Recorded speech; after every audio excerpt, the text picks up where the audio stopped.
Good evening and welcome to the Board of Education meeting being held on Tuesday, November 19th, 2024. We're calling the meeting to order at 5:31 p.m. If you can, please call the roll. Mrs. Assif? Here. Mrs. Caforio? Here. Mrs. Troutman? Here. Mrs. Hostler? Here. Dr. Henry? Here. Mrs. Arvanites? Here. Mr. Collins? 6 board members present, 1 absent. Can I have a motion to go into closed session? I move that the Board of Education move into closed session for the placement of individual students in special education programs and other matters relating to individual students, 5 ILCS 122C10.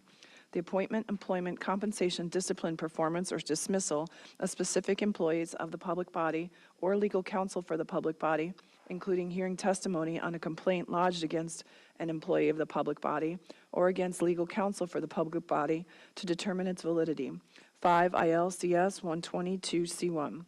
Discussion of minutes of meetings lawfully closed under the Open Meetings Act, whether for purposes of approval by the body of the minutes or semi-annual review of the minutes as mandated by Section 2.06, 5 ILCS 122C21. Second. Motion made by Mrs. Troutman, second by Mrs. Caforio. Can we please call the vote? Mrs. Troutman? Yes? Mrs. Caforio? Yes. Mrs. Assif? Yes. Dr. Henry? Yes. Mrs. Hostler? Yes. Mr. Collins? Mrs. Arvanites? Yes, 6 ayes, 0 nays, 1 absent. Motion passes. The board will move into closed session.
Welcome to the Board of Education meeting on Tuesday, November 19th, 2024.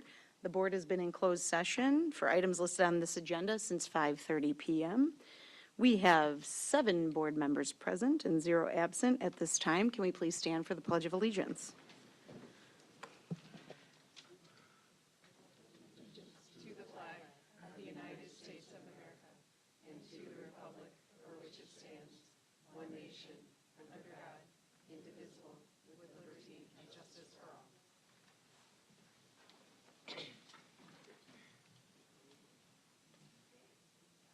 All right, there we are.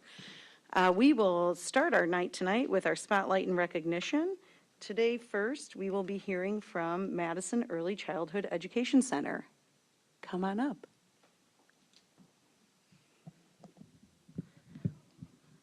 Make sure I can get.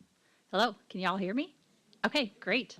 I want to welcome everybody to my presentation tonight. It's going to be talking a little bit about our Peer Buddy programs. Every year we look for an opportunity to find new growth and ways to improve our program. And through our circumstances this year, we have been able to go ahead and engage in a Peer Buddy program, which has gone ahead and dovetailed nicely with our school improvement goals, and also has gone ahead and given the opportunities for kids to get to know each other across grade levels. So before I go ahead and get started with the Peer Buddy program, I also wanted to celebrate one of our big accomplishments from last year, and that is, as many of you know, Dr. Campbell's mentioned it a couple of times at different presentations. We have received the Gold Circle of Quality Award, which is excellence in early childhood education. So this is done by a comprehensive review of our program, where the state comes in for about a week, and they're here and observing every one of our classrooms for a full day, looking at their schedules, looking at the materials we provide for students, looking at the student and child interactions in every one of our classrooms, and then they go ahead and rate us using a research-based tool that really promotes excellence and continuous improvement of programs across the state. So with that being said, our last year, we scored our highest scores that we scored overall, which we were really happy about. And the one area that we are still continuing to have some growth in is our space and furnishings.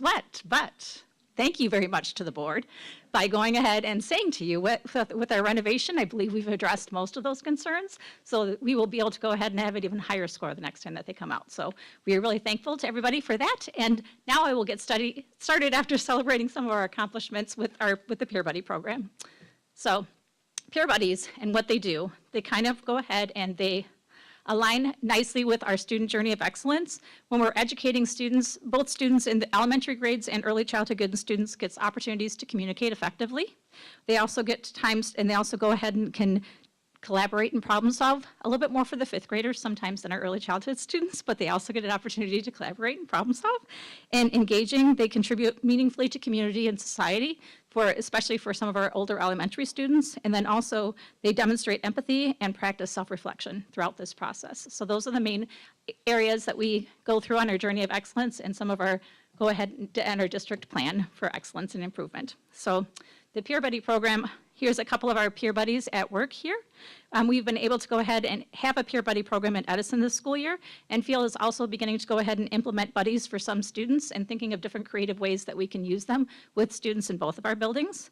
The elementary students are buddies with pre-K students. They come in and they read, or they participate in activities, games, or they assist with transitions with their pre-K buddy. And this approach integrates content areas and social emotional and benefits both groups of students. Our SIP goal connection, we are going ahead, and one of our SIP goals this year is to ensure that we provide opportunities, and this provides another one of those opportunities for meaningful interactions and aligns well with our learning environment school improvement goal. Our goal is for 77% of our blended students to reach the kindergarten readiness level in 3 important social emotional development measures. That's self-control of feelings and behavior, responsible conduct as a group member, and interactions with peers. So we are striving to continually improve this, so we are hoping to get to 80% soon. And I did go ahead and have a little video here to go ahead and show the 5th graders and also their peer buddies in action, and get a chance to go ahead and have them say a little bit about things. I think it's cool to have a friend with someone who's littler than me, and it's fun to learn what they like and to observe what they enjoy. I learned that you need to have a lot of patience, like a lot of patience. I like I like to be with them because it's nice to to see what it's like to have a little buddy with you and see what in their age what they like, what they do, and even though they're more little, they seem like us and older like us, and it's amazing. So that gives you a little taste. We're really happy and wanted to get the kids' viewpoint on what we were doing because we know the great work that it's doing, but then this also gives them an opportunity to show that they really are learning from something from this process and can also help them put it into their own words. And we know our pre-K buddies, our pre-K students are really enjoying having those people to look up to, have those models, and it's been a great thing to implement this school year. There's also, I have a few more pictures of some peer buddies in action. So not only we have a formal process going, but we also have somewhat of an informal process going at different times throughout the year. As you can see down in the bottom right-hand corner, our third graders, when the kids are walking in from school every day, they are just getting back from lunch. And so they love to go ahead and greet them and welcome them into the building every single day. Up in the top left-hand corner is a picture of them. We're going to visit one of our buddy classrooms and do some trick-or-treating activities. So during the school year, that's one of the things that we do is we take the kids around to the different classrooms to trick or treat so they can practice that for when they get out into the community to trick or treat, so they get an opportunity to go and visit their buddies. And then there's some other pictures that are scattered around, and in the middle is one of the pictures from field where they're going ahead, and that's really assisting a student that maybe have a difficult time transitioning in from the buses, but with fifth grade buddies, he's much more able to kind of go ahead and have that transition. So we're kind of using them in creative ways in order to go ahead and help the students, and it gives the other fifth grade students a real opportunity to see what it's like to work with younger students. So that is all that I have for you, but I thank you again for your commitment to the early childhood program here in Elmhurst, and I want to go ahead and thank you again for our renovation. I've been over to see some things, and it's going to look fantastic. So we are really excited, and thanks again for all your support, and we have really enjoyed going ahead and learning from our challenges, a little bit of challenges this year, but also opportunities. So thank you.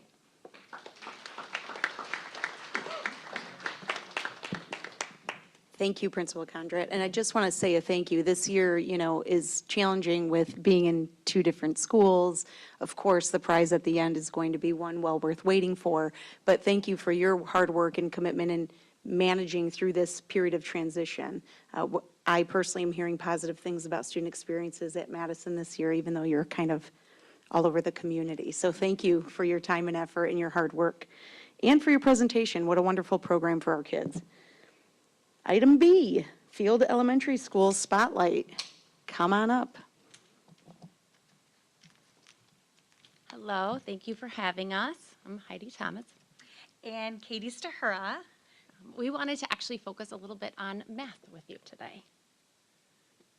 And we are, making sure that we're in alignment with our district priorities. And so we here at Field are working on making sure that we are executing instruction to meet the demands of our grade level standards. And how we're focusing on those core implementations is making sure that our alignment with instruction is and those aspects of rigor, making sure that our tools and strategies are being implemented, and then that precise math language is being used within the classroom. So our focus this year, we're digging deeper into that math conceptual understanding, and what we really want to do is we want to see that represented with our students as well. Last year we focused on the aspects of rigor more deeply, and then this year our focus is a little bit stronger on conceptual understanding. And we're doing that within our late start opportunities. We're also having the opportunity to work with Eureka in coaching opportunities. So we're just really looking forward to it. And we've seen a lot of positive impacts within instruction, but also with our staff as well. So we thought, what better way is to see it in action. So you're going to see one of our rock star first graders talk through some of these pieces. So you're going to see her solve a math problem in 3 ways. And what's amazing to know is she did this in 1 take and probably better than I could have done it. So. My name is Noreen. I'm in first grade. I will be solving 8 plus 5.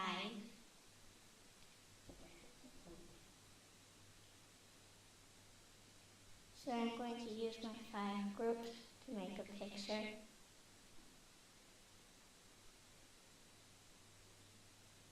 And then I would use 5 more here. And then I would see how to make 10. So I would take these 2 and put them over here to make 10.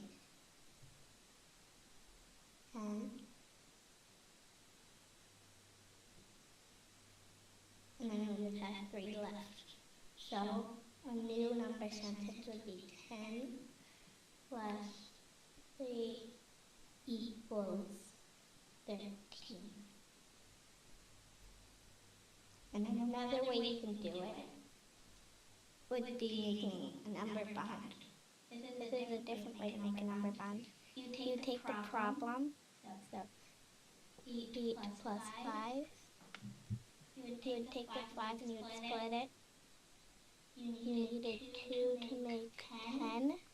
2 and 3 would be left over. Circle the parts that made 10. And then that would be the number bond. And then the last way to make it is picture.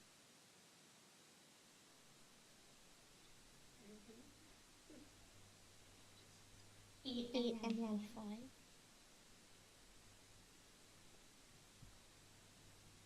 And the color shows that they're different.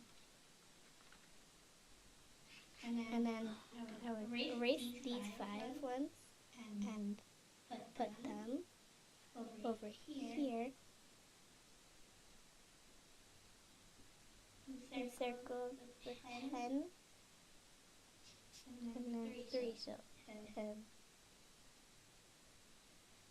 plus equal. Wait, 10 plus 3 equals 13. So it's kind of like the way that we did here, but instead of using blocks, you would use pictures. Awesome. I think there couldn't be a better representation of a kid moving from that concrete to the pictorial to that abstract and application of it. So we thought it was nice to see that. And that's what we're seeing all over our classrooms after the focus. And so it was amazing. I actually have probably 40 minutes of footage I could show you, but I know you don't want to watch that all with me today. But we do have actually one of our older students whose video was actually 8 minutes and 50 seconds. But we cut a clip of it so that you can kind of see what that is. Another focus as we work through is focusing on that read, draw, write. So kids are really looking at what the problem is asking them to do, making sure they're understanding it, drawing that picture, kind of like what you saw with our first grader, and then making sure that they are able to write the expression and explain their thinking around that too. So you're going to see just a little clip of one of our students, our 3rd graders in action. So we have all of our information on our library. Now we need to do our width for the auditorium. Now, the width is 5 times as long as the width of the library in the auditorium. I cut it there. I'm happy to share with you that video.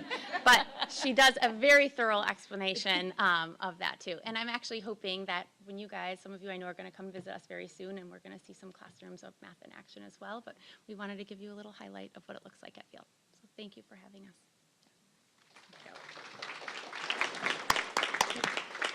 Thank you, Heidi and Katie. And I'm just going to put this out there. You took what I was going to say, which is having children that just are fresh out of elementary school, seeing the building blocks of the math curriculum and how they take that simple function that we saw so thoroughly provided in 3 different examples and apply it later on to higher order thinking math, equations and skill. It was really impressive as a parent to just see those building blocks play out as kids are working on their math. So thank you for all your work and for your showcase today of a part of your school. All right, next up we have the state tennis recognition. If you are here for the tennis recognition, please come forward. Mr. Wagner will help set the stage for us. And anyone being awarded tonight, if you could stand like right over here and then face the other way. There you go. Thank you. All right, good evening, everyone. I'm Rob Wagner, the Assistant Principal for Athletics. I'm actually going to talk less than Coach Kara Delaski because she's going to be able to give you more detail this season. But we had a very successful fall season, still going in some sports. But tonight we're going to highlight our girls' tennis team. The girls made history this year. They finished the highest that a York team has ever finished at state, in 4th place. And we have 3 amazing individuals that we'll recognize tonight. In front of you is Josie Cohen. Her and her sister CJ were a doubles team, and they were 2nd team All-State. And then our singles player, Lizzie Isniov, was our singles player, and she finished as the state runner-up in singles. Played the championship match with a twisted ankle that she tweaked during that match, and battled the state champion from last year. But the girls finished in 4th place. I'm going to let Coach Delaski talk a little bit more about the girls.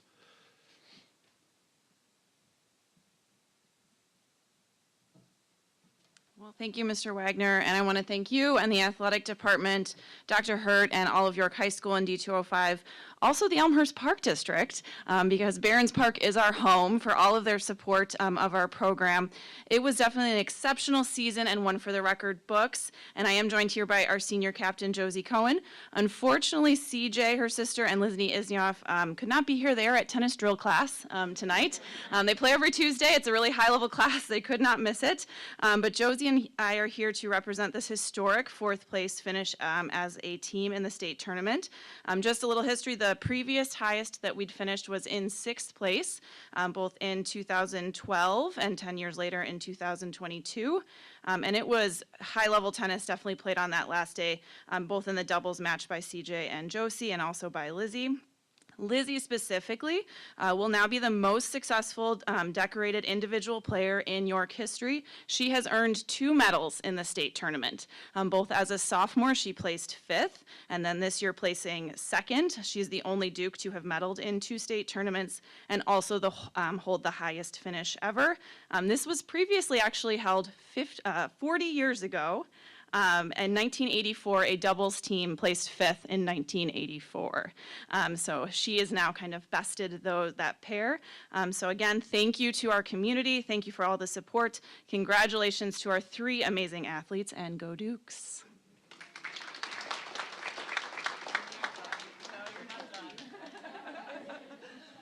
You're not getting away that easily.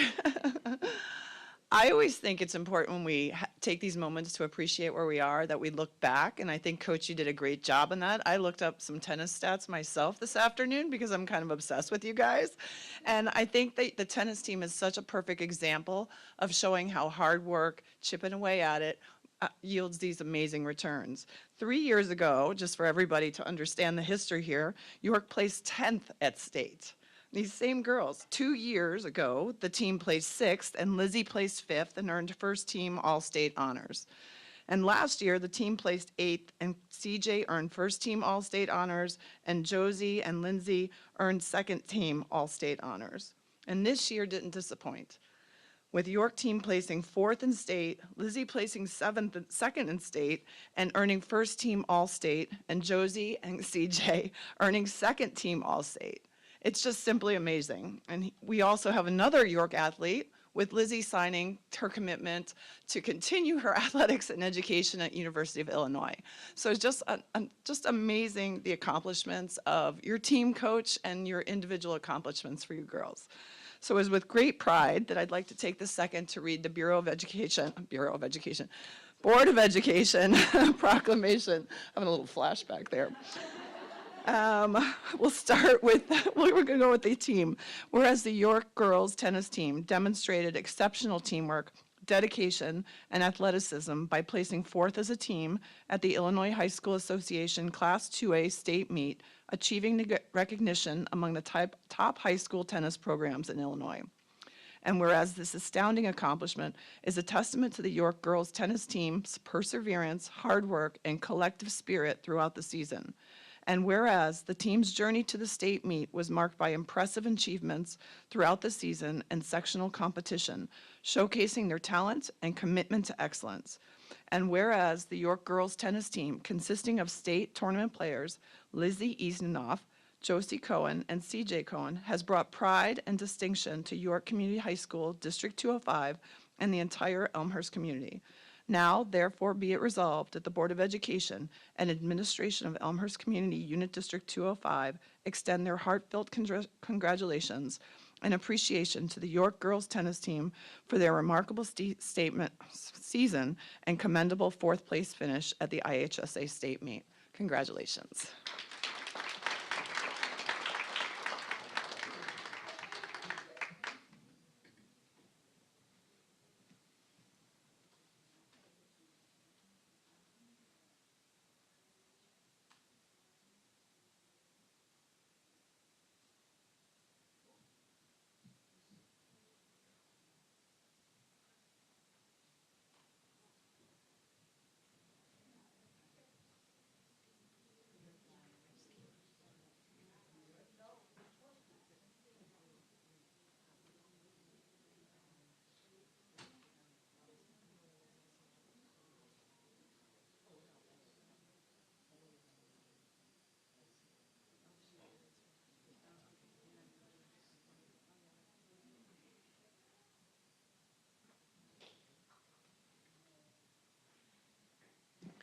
Okay, congratulations again. Thank you. Next up, we have a day today, and I see some of my friends here in the audience. Today is PSRP Appreciation Day. So just wanted to say a few words. Thank you for being here. This is way better when you're here.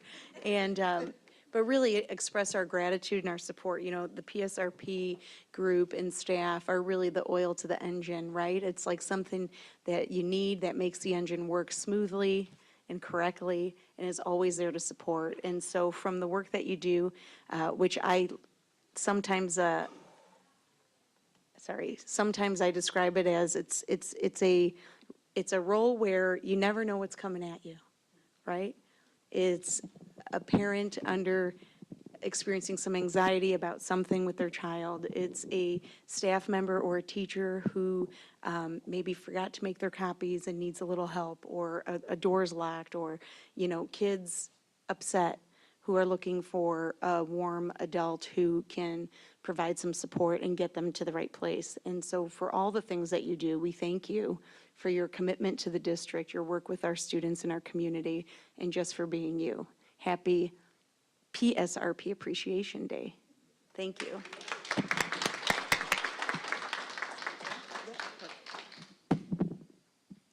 We created a little video just to say thank you and how much we appreciate them as well.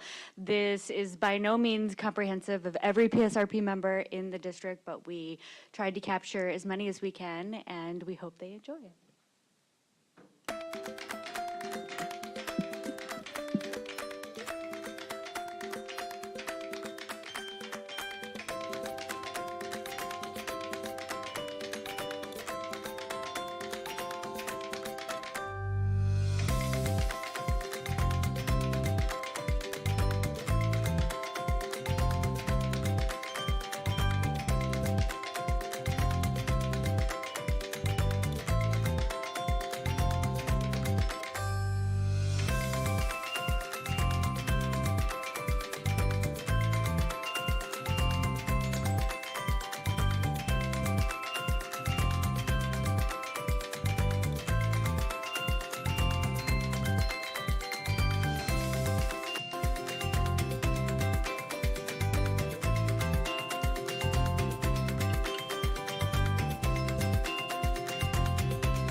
Yes. I will announce the next one. So in addition to PSRP appreciation, last week we had the opportunity to celebrate board member appreciation. So I just have a few words to share with my esteemed board team. I want to express my deepest gratitude to each and every one of you for your unwavering dedication and the volunteer service to our school community.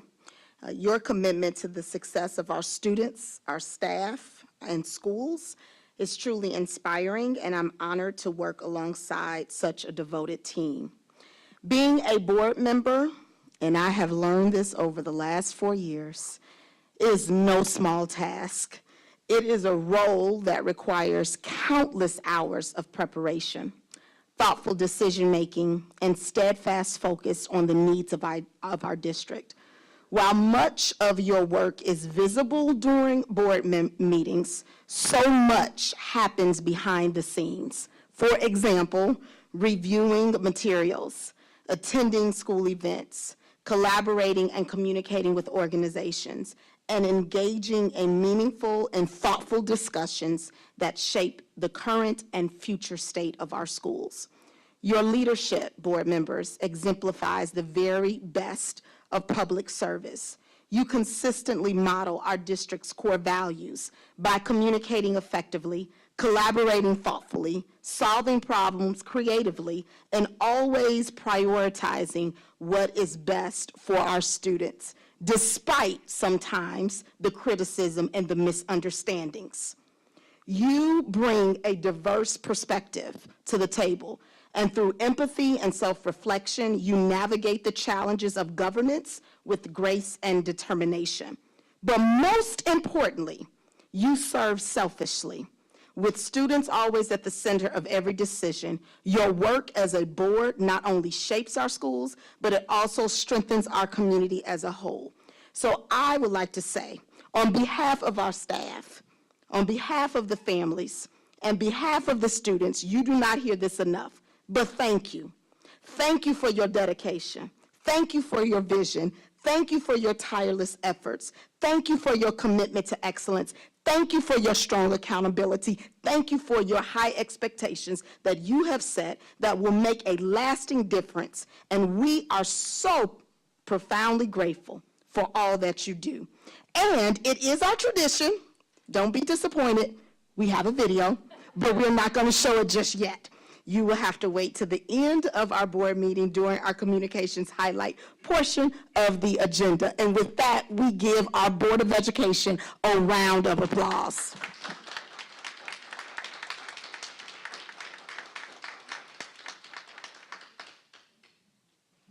Thank you for that. Looking forward to that video. All right, we're on to item 5 on the agenda, which is public comments. The public comments section of the board meeting provides an opportunity for community members to share information and perspectives with the Board of Education. And while the board does not respond during public comments, we are listening and thoughtfully considering the messages being shared. Each of us have high expectations for our community and ask that public comments are respectful and do not mention any individuals by name. The way in which we publicly engage when sharing differing perspectives is an opportunity to model healthy and respectful discourse for our students and greater community while creating an environment of collaboration and partnership. There will be up to 30 minutes allocated for public comments, with up to 3 minutes per public comment speaker concerning items on this agenda. Our board secretary will give a reminder when you have 30 seconds left. Let's begin with our first speaker. First speaker, Tom Chavez.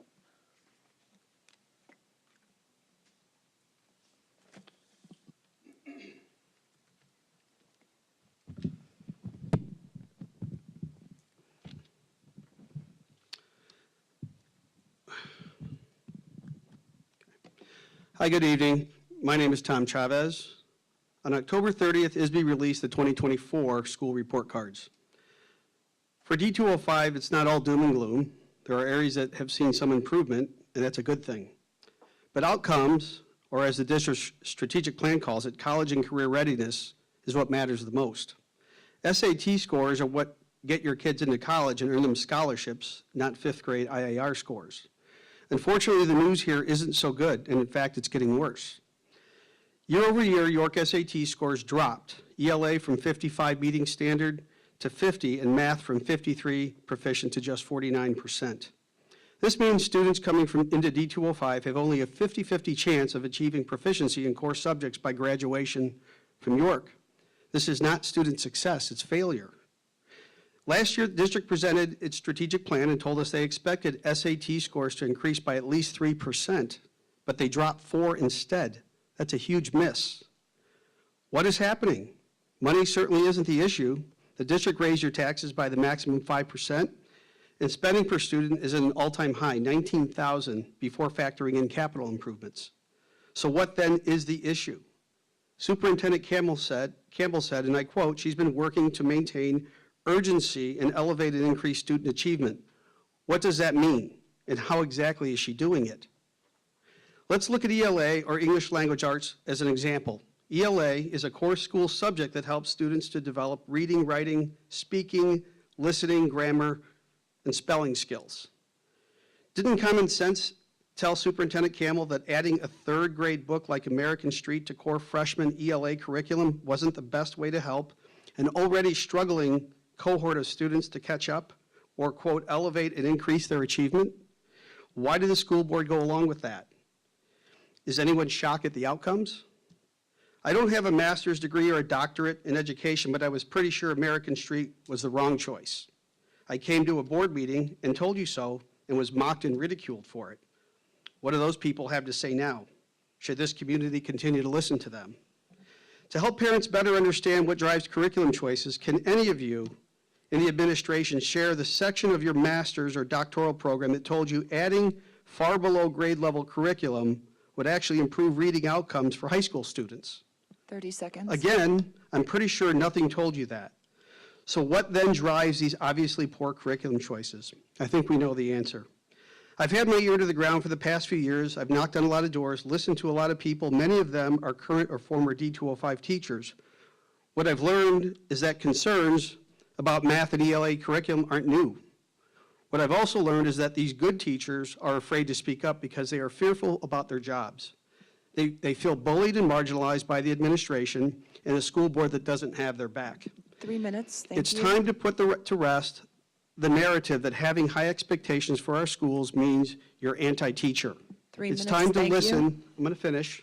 It's time to listen to the many Excuse me, great Mr. Chavez, your frontline time is up. educators, Thank you. We're not moving on to the activists, who next really want the speaker. best for your children and Next empower them. speaker is John It's time to Sullivan. finally hold the administration, the board, accountable to produce academic excellence for our students. Their Mr. future Chavez, and I ours kindly depends ask on you it. to step Thank away you. from the podium. Thank you. You have the time, Speaker is Athena. John Sullivan.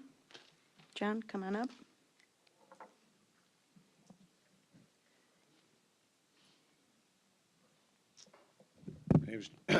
Name is John Sullivan. I got this information from the Elmhurst Patch, so if there's any clarification, I'd appreciate you guys getting back to me about it. It's about taxes. We've increased over 16% over the past 3 years, and my question is, are you going to raise it again this year? So my only concern is, what is the money going to be used for? If you look at the test scores, as Tom just mentioned to you guys where they're at, they're not going up, they're going down, right? We have some good grade school, you know, good reports there, but when proficiency levels are below 50%, is this acceptable? Is this your plan all along? Like, hey, we're on course, and where are we going? What's, you know, obviously we want to see an improvement, but we've never used state proficiency standards before in the district, especially when I went here to school way back when, right? We had our own standard and it was very high. The part I find interesting is Jim Collins brought up in the paper saying that, hey, our enrollment dropped by almost 2%, but we continue to hire personnel, administrators for the district, which is not a problem. We want to see success, but what are we going to do with it? So you think about it, we're at 19,000. You raised another 5%, maybe 7%, whatever you guys decide, and that's going to put us over $20,000 per student. Where are we going? Are you going to show us how this is being used, how we're using the money? I have no problem spending money if we're going to get achievement, but it doesn't sound like we're on the right path. So it's just a few things to think about. The other thing that surprised me in the patch was the board in the past issued bonuses to the administration, and that bothered me. And I didn't understand that. We had $111,000 to one administrator making over $200,000 60,000, if I recall correctly, and they gave out bonuses for 2, and there had to be a rubric in there because 2 administrators were making 140,000 each, and one got 5,000, one got 7,000. And I said, okay, what was the standard? Is the board going to hand out bonuses this year? I'm just asking. So I know you guys don't answer any questions here, but I'm kind of curious is, if you need the money, are you going to tell us exactly how it's going to be spent, where the outcome, when we can see, like, hey, we expect, because if we have 50% of our students leaving the high school not proficient in math or reading, 30 how's it seconds. going to help them? So I appreciate if I got anything wrong, please let me know. I like to just have understanding. Thank you. Next speaker, Laura Shrementi.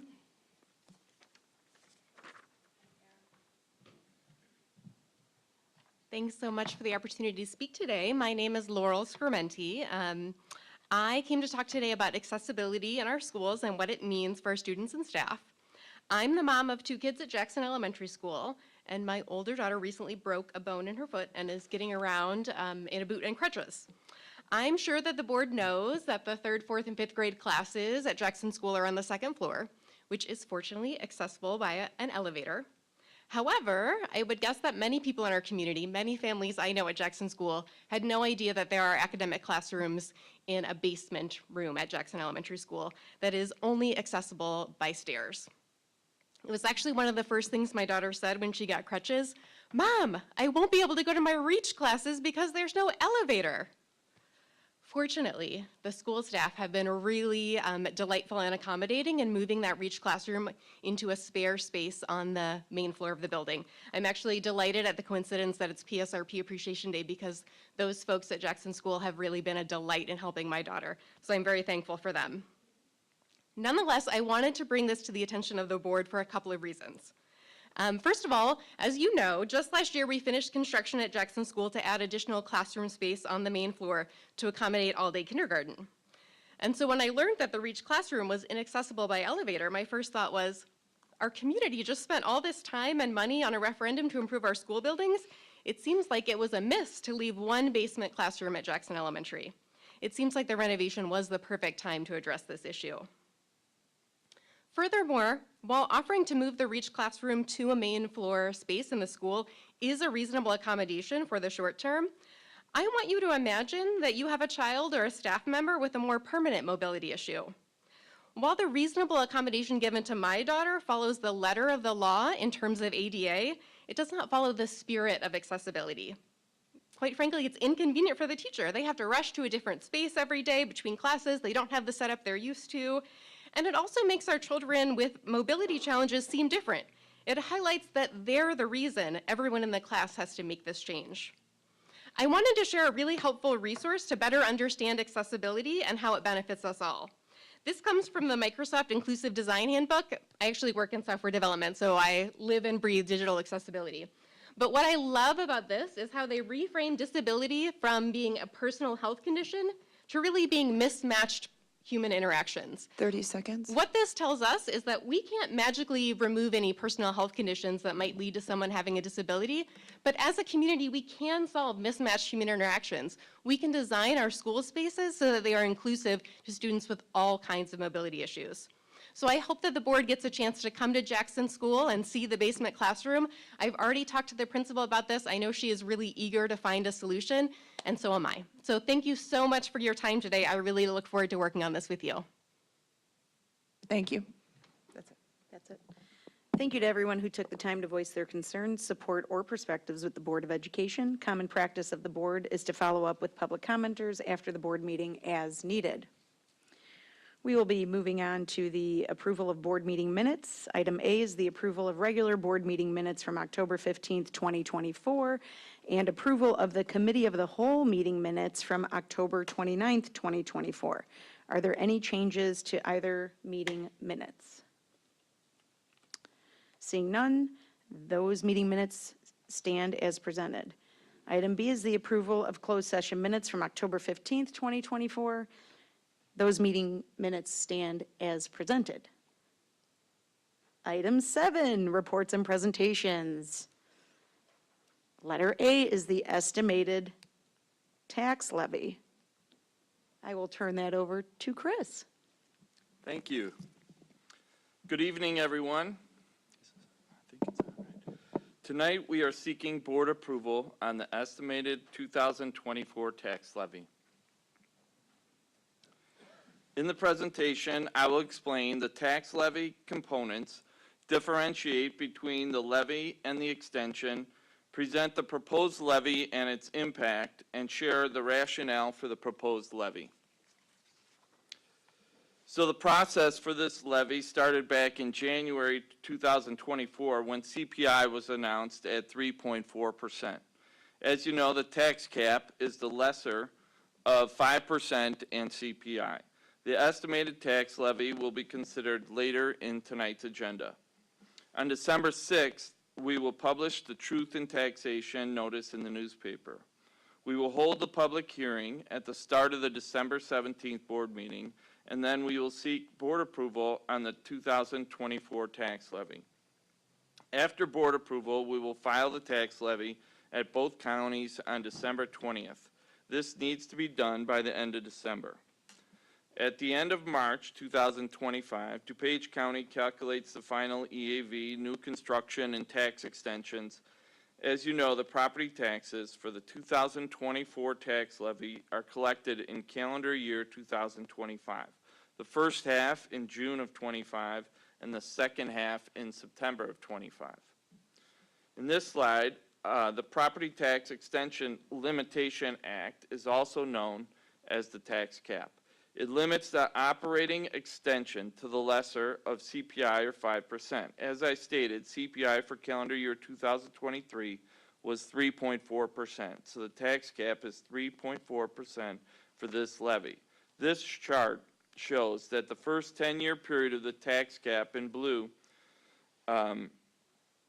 were CPI averaged 2.52%. The second 10 years in green, CPI averaged 2.49%.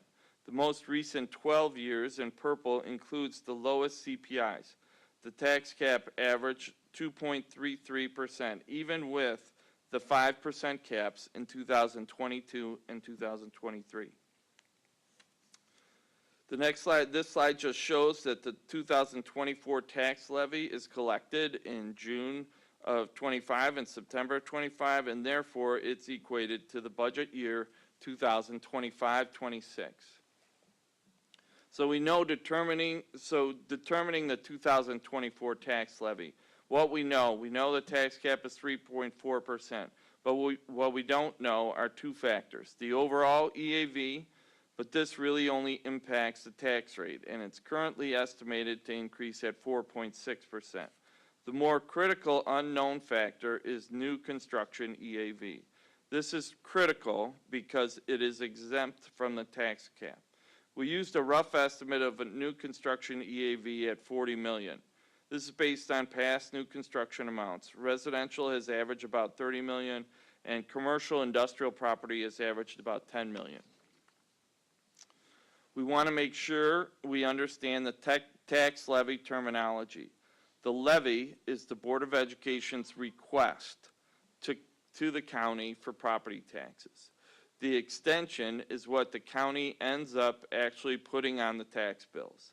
And no matter what Elmhurst District 205 levies, the county will only extend the increase allowable under the tax cap.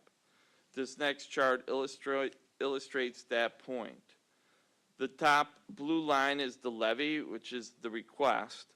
The bottom purple line is the CPI, and the middle line is the actual extension that ends up on the tax bill, the orange line.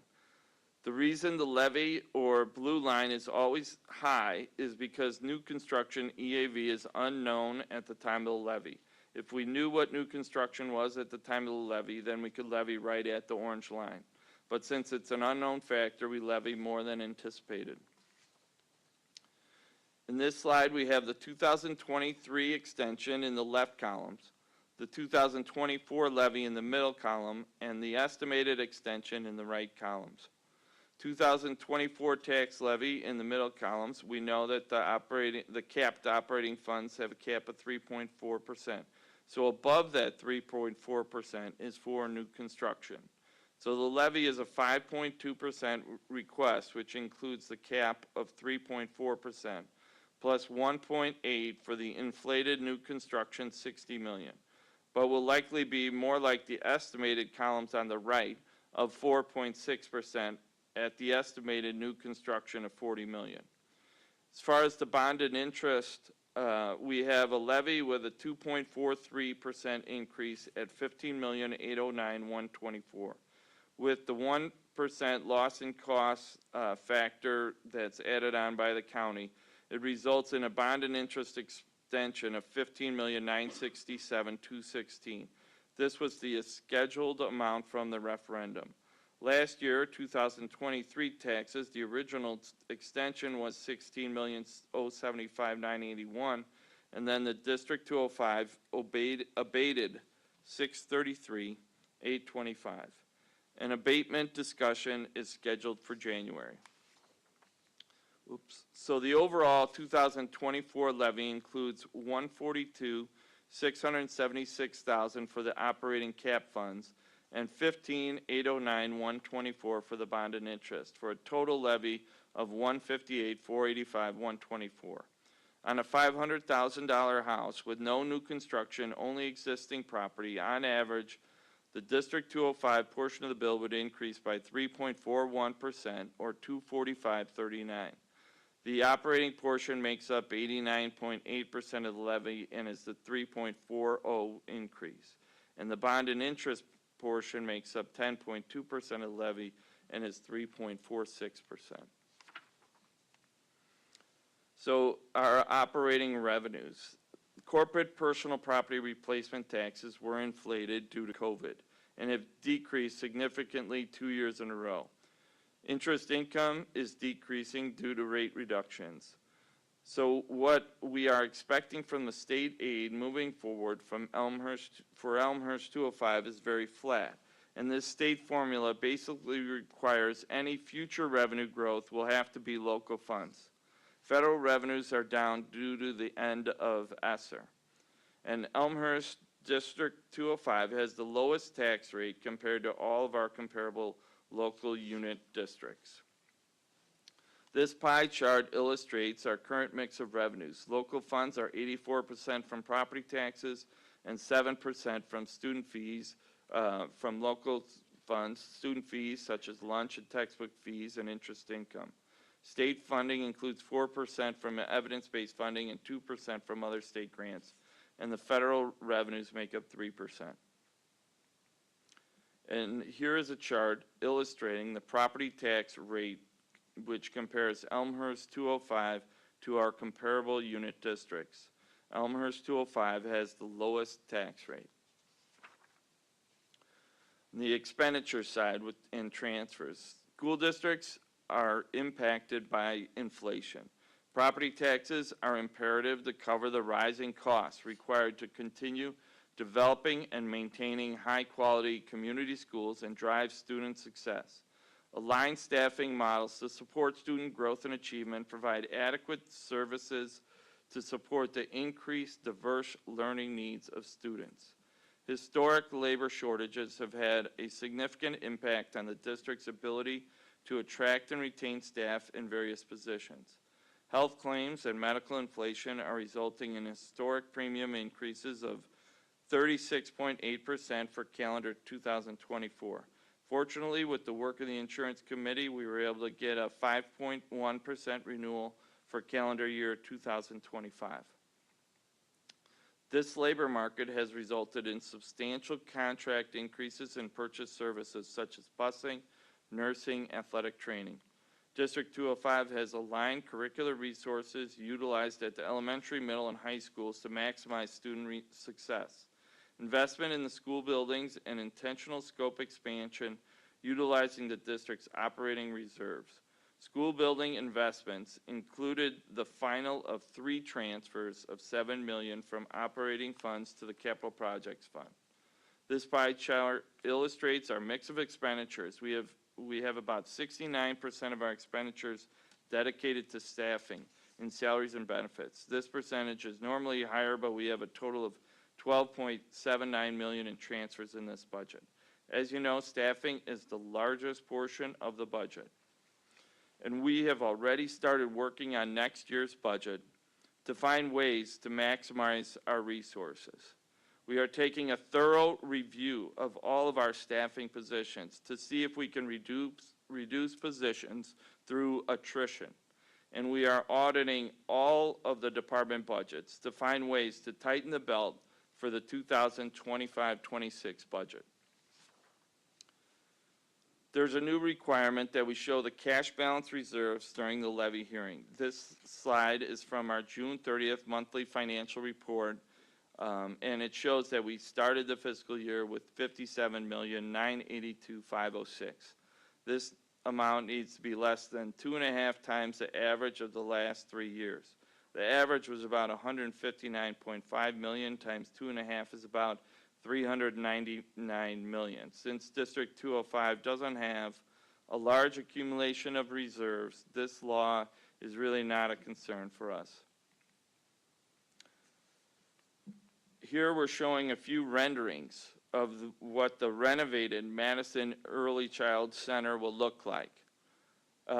Elmhurst School District 205 consistently delivers a high return on investment while maintaining the lowest tax rate and providing all students with robust, high-quality programming and enhanced learning experiences, including significant investments in facilities, safe, modern learning environments, modernized technology infrastructure, evidence-based curriculum aligned with robust professional development, high-quality education for all students, newly designed middle school schedule, bilingual education, emphasis on investments that directly benefit students and improve their learning, offer a wide range of secondary elective courses, the 2024 National Blue Ribbon School of Excellence, and the Gold Circle Award of Excellence in Preschool Teaching and Learning. And the result of all this, Elmhurst School District 205 consistently delivers a high return on investments, while maintaining the lowest tax rate and providing all students with robust, high-quality programming and enhanced learning experiences. Thanks, Chris. I encourage all those who want to learn more about the tax levy and how this works, but also how it integrates with some of the really tough decision-making that the board has to make when it comes to the annual budget. While also taking a look at, all the information that's been put out there about where our district is financially, the 5-year projections, our last finance committee meeting, and really understanding where the district is positionally in their finances, and then also what some of those outcomes have been, while also taking into consideration some of the future risks that are in front of us too. So thank you for that presentation. Sorry, I just jumped in there. Questions, comments from the board?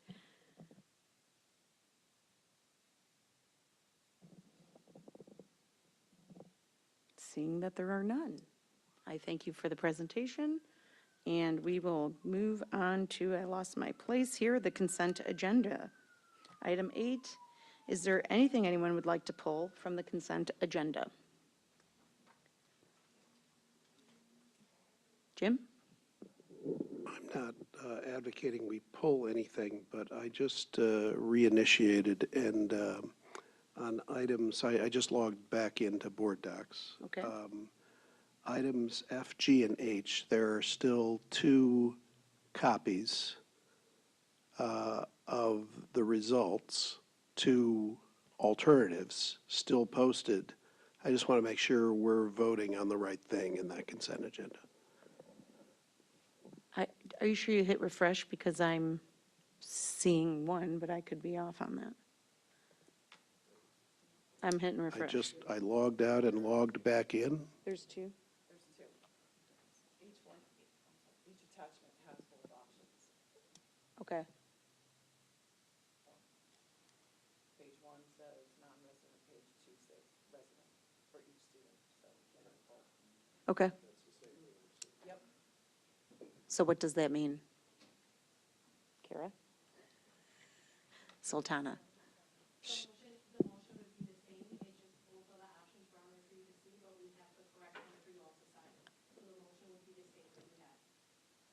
So if approved, you mean the motion's the same as written? If, based on the approval or non-approval, you will, one of the resolutions, based on the board action? So Jim, if there isn't an approval, we would pull, if there's a discussion warranted, then we would pull those from the consent, right? I think Jim's point is that how do you know what our decision is? Because you have both in there. And if we're going consent, then we're not getting a vote on what that decision is. Right, that's exactly correct. I just don't want to create a procedural error here.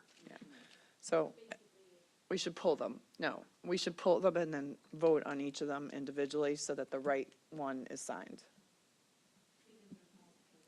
Yeah, because if we're just consent, we're not talking about it. So in theory, there's not an individual vote. We can pause and you can pull the one out? And we'll take a minute to take a look at which one's in there and then Kara wants to pull something else. So can you take a minute while we talk to Kara and then Chris will help you. Thank you. And then Kara? Yes, I would like to pull item D, approve posting of 2023-2024 report card. Okay. So maybe we could go ahead and do a motion for that in a second and discuss that and then come back to the rest of the consent. So okay, so. Yeah, so can I have a motion for, am I pulling both out or just? No, just D, D. okay. So Can I have a you motion need for a the motion, consent yes, agenda? So I'll make a motion.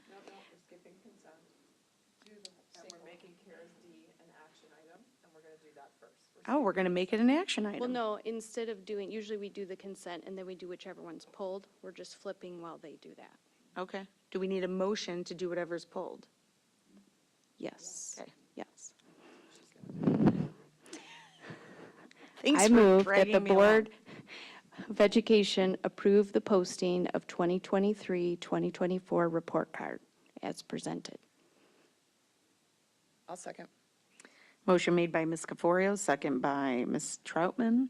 Can we please call the vote? No, we're going to discuss. Discuss. We're going to discuss. Discuss, that's why it's Open to pulled. discuss, sorry, thank you. Okay.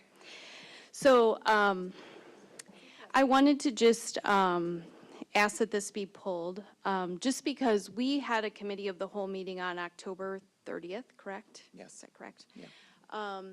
And we discussed these report cards, you know, as a group. We had a presentation from the administration about it, and I just, you know, I know there's links in the memo to each of the report cards, and then this is to formally put that on the website. But I just think it's important to, you know, we use many pieces of data, and this is a big one, and there's a lot of components to it. It's not just about proficiency, it's not just about growth, it's not just about absenteeism, but all those things put together come up with that score for our schools. And so I just wanted to make sure, one, our community knows that we did spend one whole entire meeting discussing this.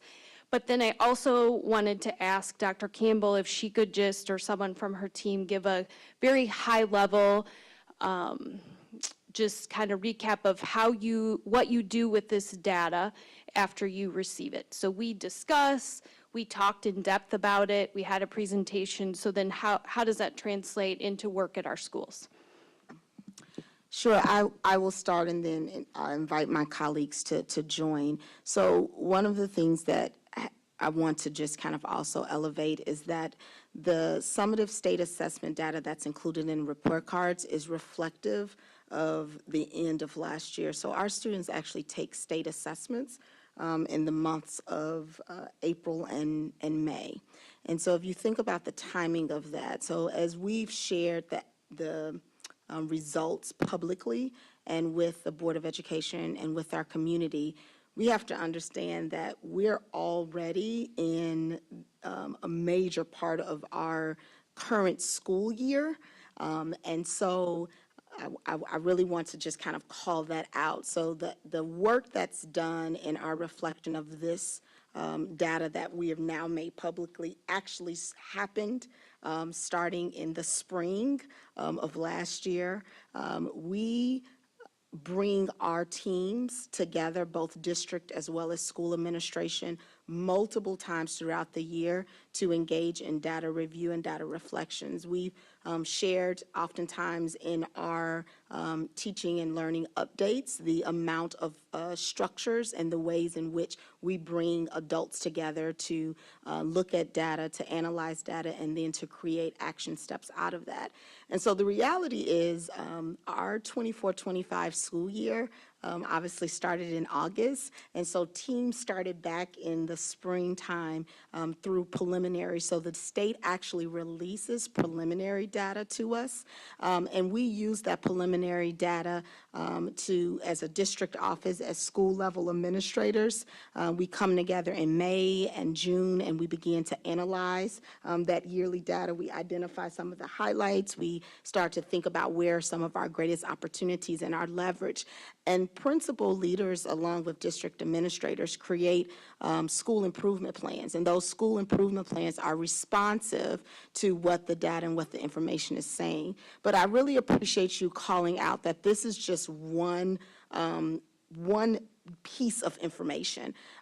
We have a comprehensive instructional framework that involves various assessment data, various assessments that then can be used to inform our practice for us to be responsive to.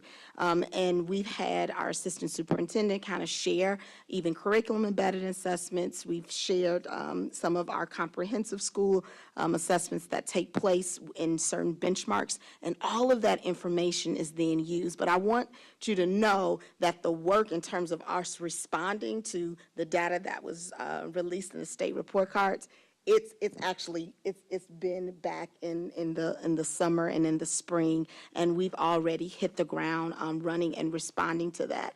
Another point that we talk about the difference between proficiency and growth, and another thing that we've really wanted to pay attention to, and the board directed us to as an administration team several years ago, is really to look at the growth. How do we know that the actual efforts is having the return of investment that we wanted to have for our student growth? So we also partner with ECRA, and ECRA also provides a monitoring of a student growth that really connects student outcomes to some of the improvement efforts for us as a district to really know what's having our students making expected growth. Are they making more than expected growth? Are they not, regardless of where they set at their proficiencies level? And this is something that's really important to us to make sure that we're meeting the needs of all of our students. I will have to say that, we know, and we've echoed this several times before, that high-quality curricular resources paired with high-quality professional learning and high-quality teaching is what leads to increased student outcomes. There is no secret in that. That's the formula that we have used under this current administration, and that's the formula that we will continue to use. We will not be satisfied until all of our students in every grade experience high levels of education, engagement, and empowerment to ensure that they are ready for college, career, and life. And I'm confident that this current team, we've already have seen the results of the focused and intentional work that we've done in our elementary that now is shifting to our middle school as well as our high schools. People oftentimes ask, what specifically does that look like from a district level perspective? That looks like really making sure that we are in schools, engaged in learning walks, walking in classrooms. I'm so appreciative of the board.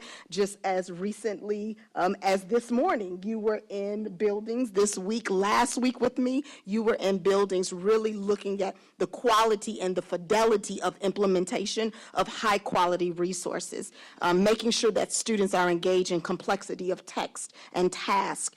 This has looked at, we continue to look at our curricular adoptions. There was something that was brought up tonight even about the curricular work. We are a unit district, and a comprehensive comprehensive strategic plan is a multi-year. When we first came in, we took a stock, we did an analysis, we did both an ELA, we also did a math audit, and throughout over the course of these past years, we have come to the board and have said, this is the data we've gathered, this is where we see the opportunities, and here are specific actions that this current administration wants to take alongside our building administration and our quality instructional leadership teams. And because of that work, we are seeing the results. We're seeing the acceleration of student growth. Now, is it enough? Are we satisfied? Absolutely not. We are on a continuous improvement continuum. The urgency is still there. We are so pleased with what we've seen, and we know that that work, now that we're at the point where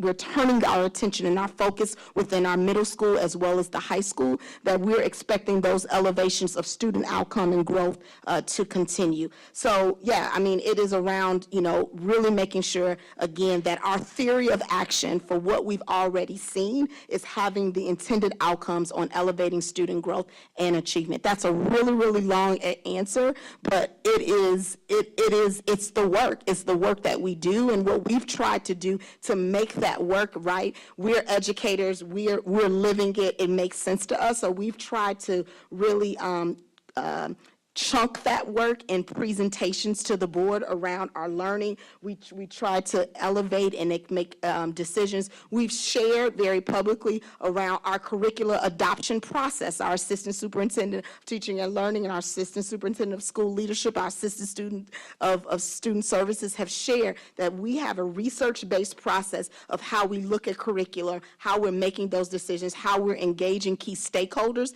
to making sure that we are all in agreement and shared ownership for not only the adoptions, but what the intended outcomes will be for our students in the learning experience. I've said a lot, but I want to just ask if any of my colleagues have anything that they feel I missed or would like to add. Ms. Lyons? Well, absolutely. Okay, so we can just highlight, I think because of last month's Committee of the Whole presentation, if families were not able to see that, I would definitely suggest watching that.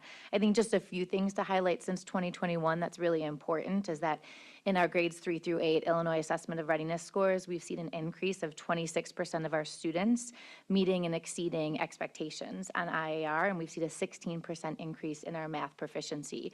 And so lots of work that has been around that Dr. Campbell has just highlighted in terms of the professional learning for all stakeholders of teachers and leaders and even district level directors. And so that's been extremely important. And we recognize that there's continued opportunities as we take a look at our SAT data, and strategic work is really happening in partnership at our high school level, and to really take a look at our core coursework to continue to support our math department in implementation of our illustrative math, but also in those instructional shifts demanded by that rigorous curricular resource. And we're really taking a look most specifically at our English and our social studies coursework, the level of novels, the complexity levels of those novels, as well as the assessments that we're taking and the tasks that we're asking our students to engage with. And so just wanted to also highlight a few of the successes and celebrations, because that's what helps us take a look at our instructional efforts, what's working and where can we replicate that. And also where to prioritize our time. And then just the last thing that I'll highlight is the work that we're taking with our York team to really help that transition from SAT to ACT, which includes a robust offering of both optional in-person and virtual prep classes for students beginning in January, as well as all of our students are participating in-classroom curricular support for the ACT for all students in 10th and 11th grade English courses. So a lot of intentional and strategic work. It is November. We've been working on this since last spring, but just wanted to highlight a few of those call outs from last month's Committee of the Whole meeting that Kara had mentioned. So thank you. Thank you. That was what I was looking for. Thank you for that. I do just want to add something. I appreciate the call out.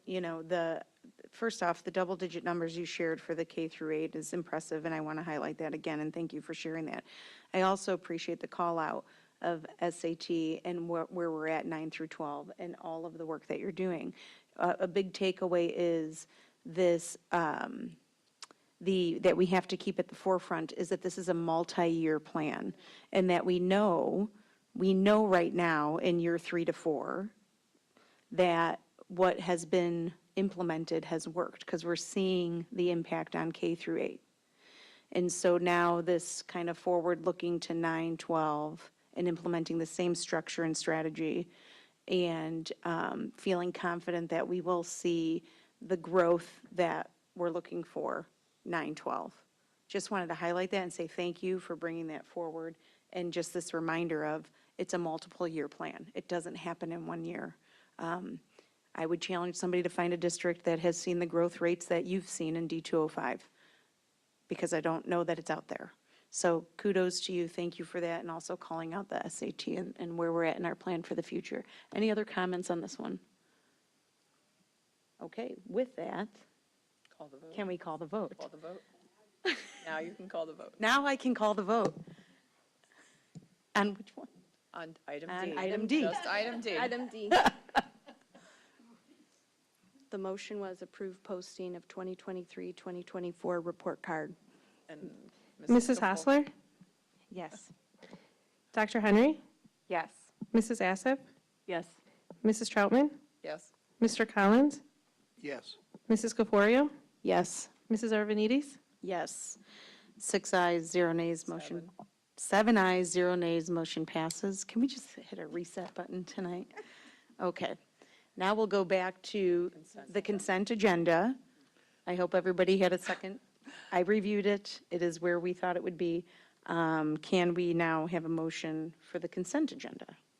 I move that the Board of Education approve the following consent agenda items: A, Personnel Report; B, Financial Report; C, Freedom of Information Act requests; E, Disposal of surplus property; F, Approve Resolution regarding student residency, Student A; G, Approval regarding resolution regarding student residency, Student B; H, Approve resolution regarding student residency, Student C and D; I, Supplemental staffing contract. A second. Motion made by Mrs. Troutman, second by Ms. Hostler. Can we please call the vote? Mrs. Troutman? Yes. Mrs. Hassler? Yes. Mrs. Caforio? Yes. Dr. Henry? Yes. Mr. Collins? Yes. Mrs. Assif? Yes. Mrs. Arvanites? Yes, 7 ayes, 0 nays, motion passes. Now we will be moving on to the action agenda items. I'm looking at you guys to make sure I'm correct. Item A is approve the resolution regarding estimated amounts necessary to levy for 2024. Can I have a motion? I move that the Board of Education approve the resolution regarding the estimated amounts necessary to be levied for the year 2024 and the notice of the proposed tax increase for publication in the Elmhurst Suburban Life. I'll second. So motion made by Mrs. Assaf, second by Ms. Arvanites. Mrs. Assif? No, not yet. Oh. Are there any comments from the board? Seeing none, can we call the vote? Mrs. Assif? Yes. Mrs. Arvanites? Yes. Mrs. Troutman? Yes. Mrs. Caforio? Yes. Mr. Collins? Yes. Dr. Henry? Yes. Mrs. Hassler? Yes. 7 ayes, 0 nays, motion passes. Item B is the approval of the 25-26 course proposals. Can we have a motion? I move that the Board of Education approve the following 8 new courses for the 2025-2026 school year: Industrial Technology Survey Leaders, Yearbook 1, Yearbook 3, Editorial Journalism 3, Editorial Industrial Technology Survey, Music Production Survey, Music Production Survey Leaders, and Piano 2. Second. Motion made by Mrs. Troutman, second by Dr. Henry. Can we please turn it over to? I think we captured it. There's a missing comma, so we will fix that for you. Like that seems You captured it? Absolutely. Okay. So are there any comments from the board? Seeing none, please call the vote. Mrs. Troutman? Yes. Dr. Henry? Yes. Mrs. Hassler? Yes. Mrs. Caforio? Yes. Mr. Collins? Yes. Mrs. Assif? Yes. Mrs. Arvanites? Yes, 7 ayes, 0 nays, motion passes. I just want to say about that item, we did discuss this in the October meeting, Is that right, or September? I can't remember. Did you present this in October? We presented this at November 19th at the board meet, or I'm sorry, October. the October 16th, 2024 Okay. board meeting. In addition to the 8 course proposals, we discussed and highlighted name changes as well. And so there's quite a bit that's extensive that you can take a look at the October 16th, 2024 board memo as well to see more details. But the 8 Yeah. course is up for recommendation. I just think sometimes, you know, if you're only watching this meeting, you might think, why are we not having any conversation? And it's because we already discussed this in October, so. Appreciate the help. And the reminders. It's all good.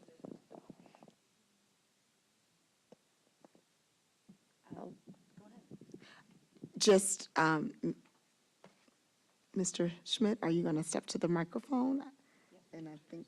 Well, we're moving on to, let me start, sorry. Action agenda item C is the approval of the maintenance grant. I'm going to turn it over to Mr. Schmidt. Thank you. Illinois State Board of Education is looking, approving up to $50,000 to school districts for a school maintenance grant. Part of this grant will be to look at capital projects that they approve for fiscal year 2025. The last couple of years, the district has used this $50,000 to apply it towards some boiler replacements at York High School.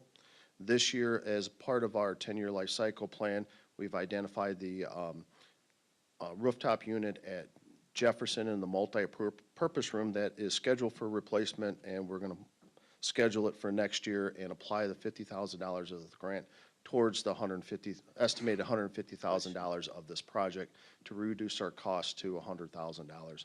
Part of this process for this grant is for the board to approve this. Then we would submit it to ISB for their final approval. And once awarded, we would give quarterly reports and a final report of our expenditures for this. And then they would release a check back to us for $50,000. Thank you, Todd. Can we have a motion?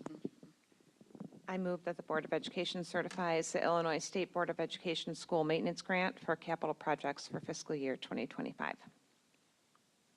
I'll second. Motion made by Ms. Hustler, second by Ms. Arvanites.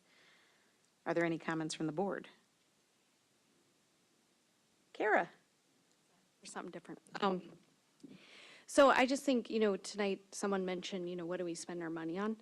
And I think this is a great opportunity to, you know, just kind of remind our community that not only did we pass a $168 million referendum that ended up averaging about $5 increase for our community per year, but we have also, in order to keep our facilities, our 13 buildings, going and keeping up with the 10-year plan that Mr. Schmidt put in place to keep us from going back down to a place where things needed more than just yearly maintenance. We've had to be spending about $3 to $4 million per year to keep our buildings up. And so, you know, that, when I got on the board, which was almost 8 years ago, we spent about $1 million a year on maintenance. So we've now upped that and done the referendum, and you know, there's always things that come up. I know we've had, you know, safety needs that have changed over the years that didn't, you know, weren't maybe things we talked about 8 to 10 years ago. So I just think, you know, as we talk about facilities, grateful that we can get this grant that helps, but that is, you know, that's a significant increase in our budget that, you know, over time that continues to be needs, and, you know, needs that we have, and we don't, I don't think any of us want to fall behind on our maintenance. So that was all. Yeah, thank you. Any other comments? Can we please call the vote? Mrs. Troutman? Yes? Dr. Henry? Yes. Mrs. Hausler? Yes. Mrs. Caforio? Yes. Mr. Collins? Yes. Mrs. Assif? Yes. Mrs. Urbanidis? Yes, 7 ayes, 0 nays, motion passes. Glad we're done with those. Thank you. Sorry. Just a little sense of relief there. Superintendent Communication, item 10. I'll turn it over to Dr. Campbell. Yes, we have several highlights we want to share, beginning with actually a couple of weeks ago. I had the privilege, along with a principal as well as our assistant soup and a fourth grade teacher that has been in our district serving for over 19 years. Had the privilege of traveling to Washington, D.C. to attend the National Blue Ribbon Ceremony, where we were officially given the National Blue Ribbon for Jefferson Elementary School.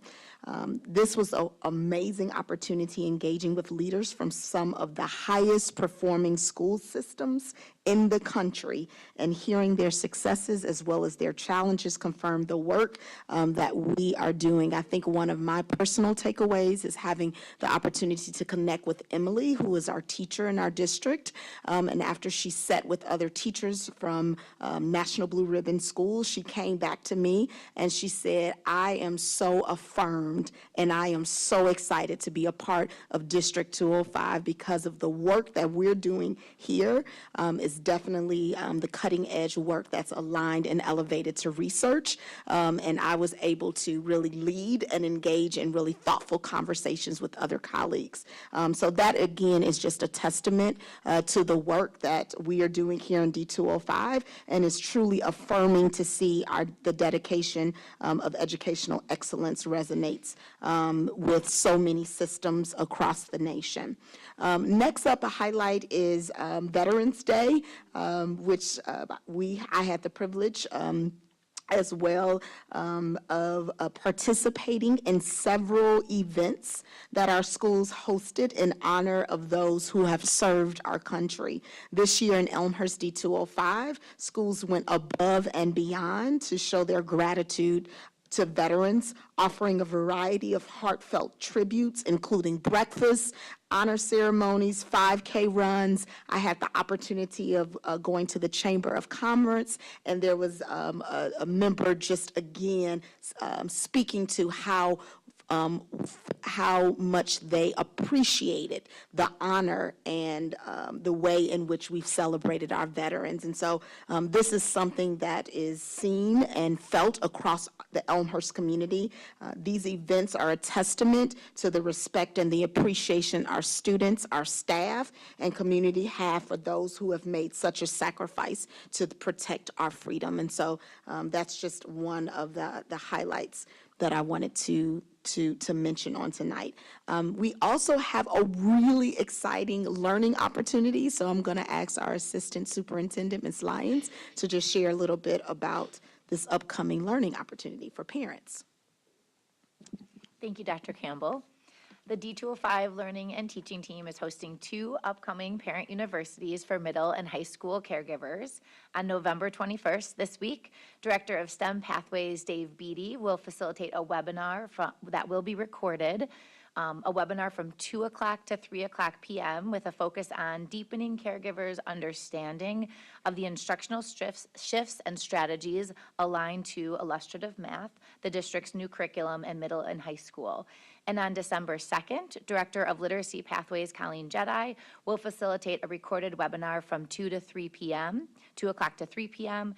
with a focus on deepening caregivers' understanding of the instructional shifts and strategies aligned to amplify ELA, the new curriculum in middle school. If families cannot attend, we will share that recorded webinar out through Parent Square. Thank you. Excellent. We're really excited about those learning opportunities. Again, echoing what we learned, we did a hall pass.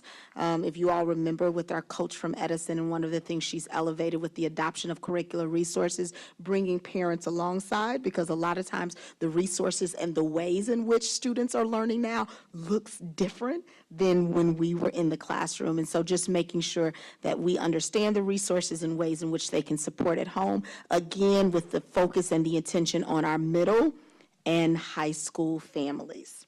Next, we have, again, just a few remarks to say about PSRP, and I'm going to kick that over to Dr. Rubenstein. Absolutely. So as we noted earlier, I'm going to say this right to the people in the audience. I feel like I'm speaking directly to both of you. As we noted earlier, tomorrow is PSRP Appreciation Day. We have lots of appreciation activities and events going on starting very early in the morning. So tonight, we just want to take a moment to honor and celebrate the dedication, heart, and impact of our paraprofessionals and school-related personnel, PSRP, staff. Each day, these mission-driven educators work together to create an environment where students feel supported, safe, and empowered to learn and grow. Their commitment to excellence and unwavering support for our students, schools, and our families are definitely not unnoticed. And I hope that everybody knows that. Whether they're assisting in the classroom, ensuring our facilities are welcoming, or providing vital services behind the scenes, we recognize that they are the backbones of our district's success. Their dedication exemplifies the best of what it means to serve with purpose and passion in education. On behalf of our entire school community, that's everybody, we wish to thank them for their hard work, passion, and care that they bring to our schools and our students each day. They truly make a difference, and we're so grateful for all they do. So please join me once again in congratulating our PSRP staff who work so hard in our schools.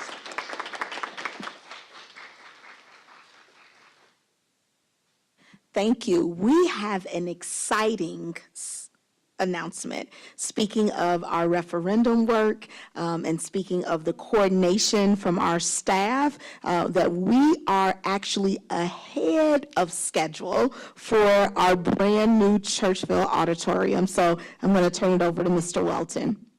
Thank you. We are excited to cut the ribbon on the brand new auditorium at Churchville Middle School. Part of the referendum work, this new facility provides a space for the school community to come together to celebrate and recognize students. We invite the community to join us on Monday, December 2nd at 4 p.m. to cut the ribbon on this beautiful new addition to Churchville.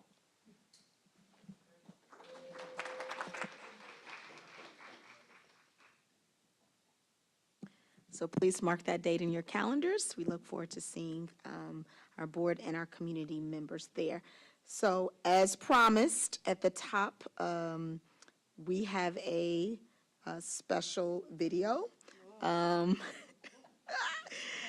As I shared, as tradition in D205, to just share, but once again, I would like to just thank our board for your tireless commitment, and I see your commitment and dedication to our school community. Thank you. No,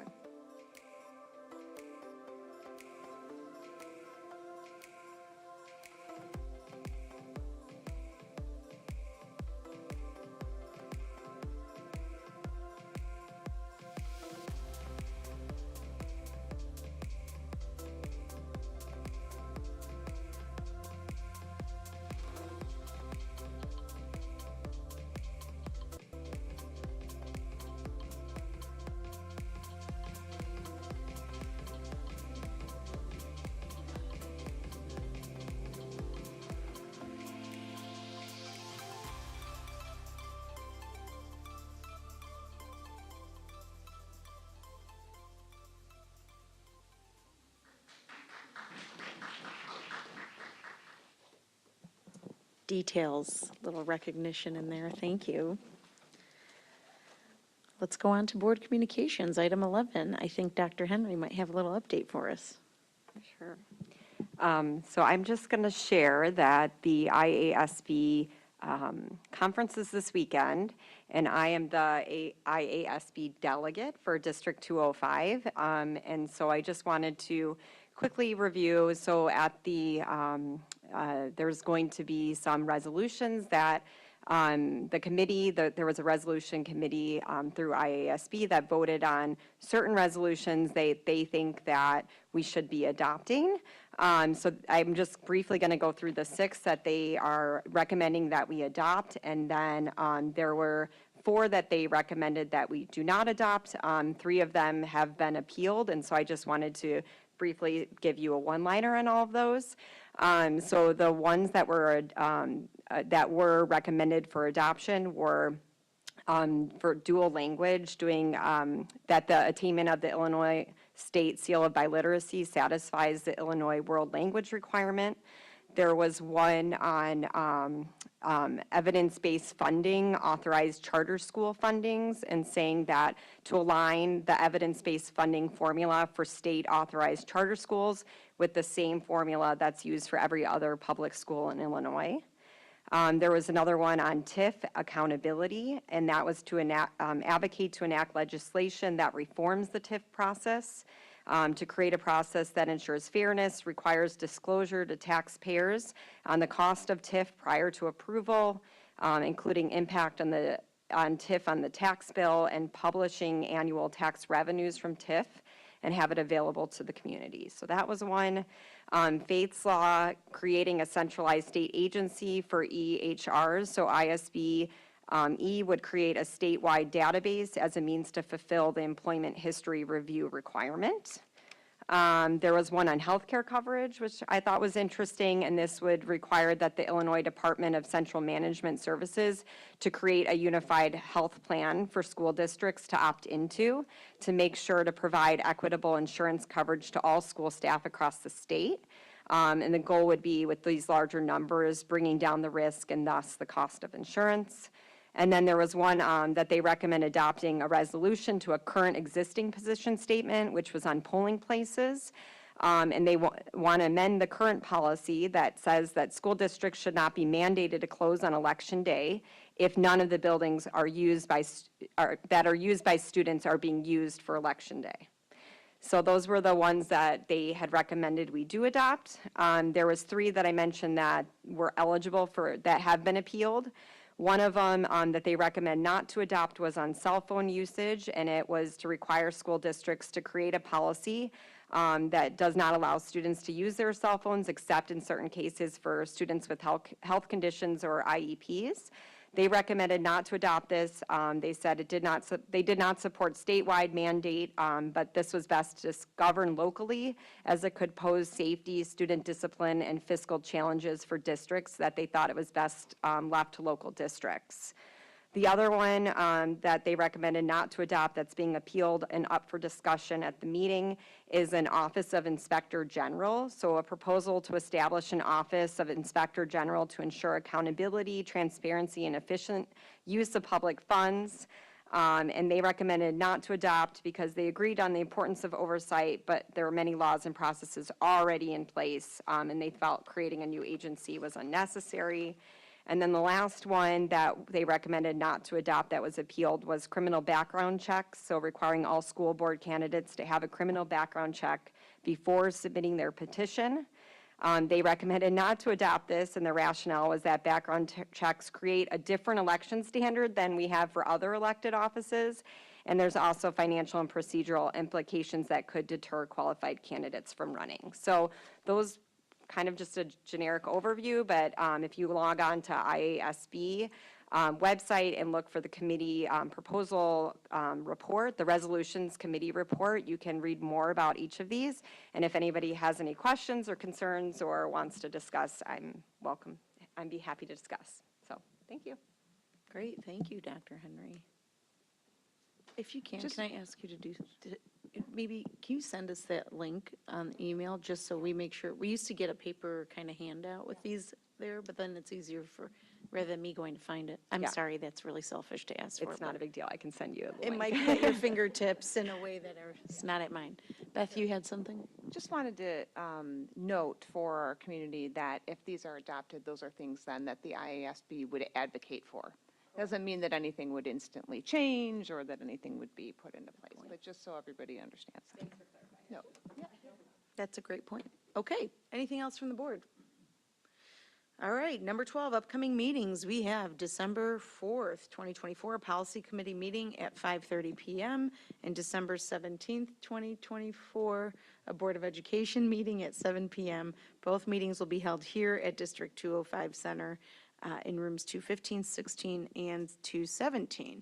It is now 8:40, and I will call this meeting adjourned.